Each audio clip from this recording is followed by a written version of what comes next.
It has now almost 4 months passed since the last eruption started in the Sundhnúk crater chains of the Reykjanes Peninsula in Iceland.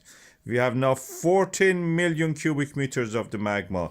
That is around 120 million tons of it in the area ready to erupt. When they are rising, they crack the ground.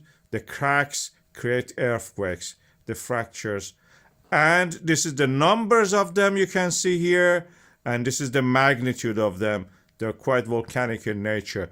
These cracks are the sign. Let me just explain first. The blue lines show tectonic earthquakes. These are due to the movements of the fault lines. And volcanic earthquakes, or magma ones, are the purple ones. These are the rising and boiling of magma. When the boil happens in the magma, it practically releases the gas, the pressure inside the magma, releasing it. The risk assessment due to this is going to change in a few coming days, although at the same time here now it stays similar to what it was. People are waiting for the biggest eruption ever in this area since the eruptions started last year, and we are getting ready for that. Magma volume was never so huge. Since the seventh eruption of the Sundhnúk crater chains in the Reykjanes Peninsula of Iceland started in the late November 2024, it has now passed around 4 months. 4 months is a long period of time, probably the longest. And we have a lot of earthquakes since then in that area.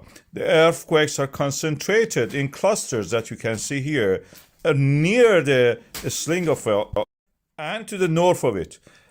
And a lot of earthquakes that we see are distributed in clusters that we see here. They're increasing.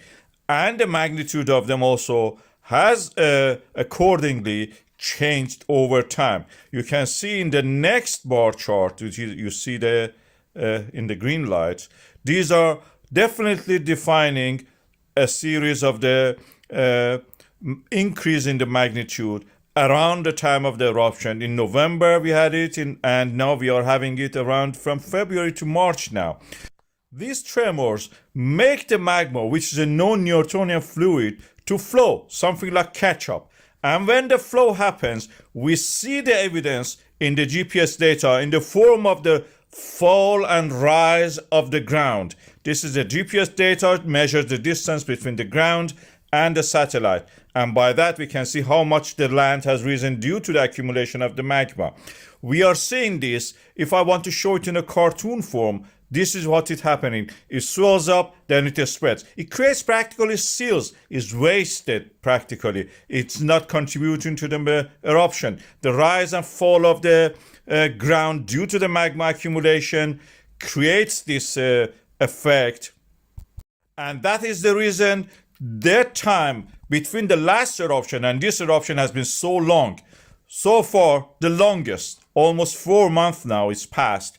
And we expect a lot of magma has accumulated, which on a very conservative estimate means around 300 million tons or megatons of magma, assume a density of 3 for the basalt, have been accumulated under this. It doesn't mean all of it will erupt. It has formed seals and the dikes. The risk assessment stays the same, but it may change at any moment. This risk assessment, of course, is a legal document. It is informing the public and anybody working in that area, the risk is there. At the moment, is this what you can see here? We are expecting the biggest eruption so far. A date has been suggested, probably around 10 days, one week time.